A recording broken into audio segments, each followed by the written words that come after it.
little bubbles that I added in at the end because it's always like flashing the wave and then the little bubbles come up. And yeah. That's a really good point. It's a subtle detail that's kind of hard to see out there. Maybe if we can't see it on camera, I will let you guys know that these models are on display at the Cool Creations booth over at that side of the theater. So if you guys want to check it out after this is done, feel free to, and I'm sure these guys would appreciate you checking it out and letting them know what you think. One of the things that I thought was really cool is the way that they used the brick to spell out pool in the back over here. That's a technique that we use all the time in the shop, and these guys executed it, I feel, really, really well. How do you feel about that? Well, it was my idea to do it, and I think it looks cool because no one can mistake what it is. I see that right here you have a license plate. That's a good use of the sticker. It adds some visual interest. I like that you got a shark in here, and you were telling me that you got the Lego Ferris wheel, and it came with all these really cool pieces that you weren't able to find, but you were able to dig back into your collection and use those to create the shape of the wave. Is that correct? Yeah. We put the shark in, and it's wizard. Every pool needs a wizard, am I right? And we did that because we wanted to give the pool some humor. Oh, very nice. That was Duke's idea. Duke's idea? Yeah.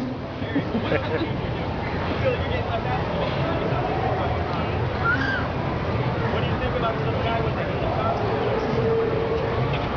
Yeah. Oh, that's really, really cool. And again, seriously, if you get the chance to check this out, it's going to be over there. Get up and close and personal with it. You guys will really be impressed by what these guys did.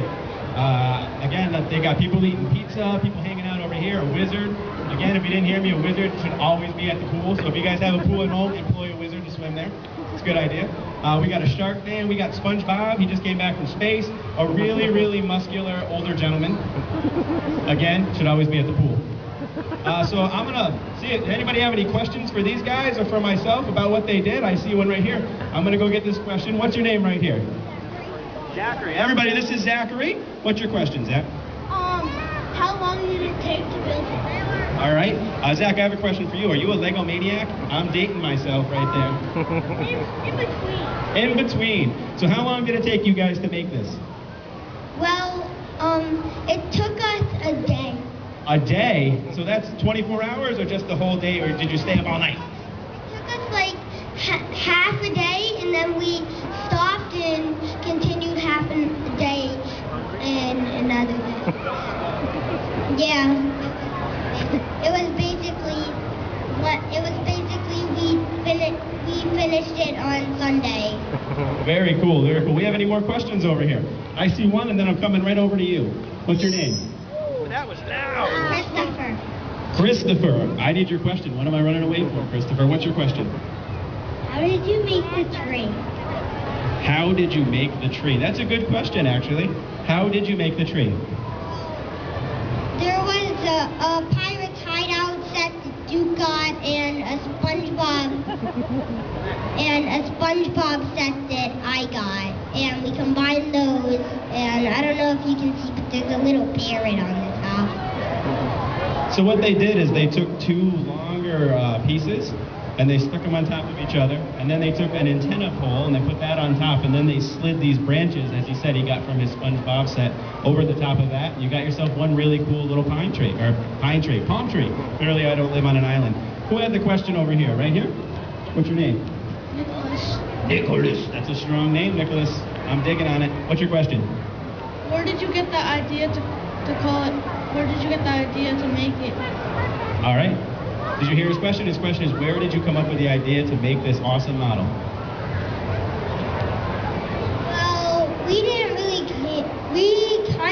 it just kind of popped into my head because I'm always thinking of robotical things to make in this tech class that I go to.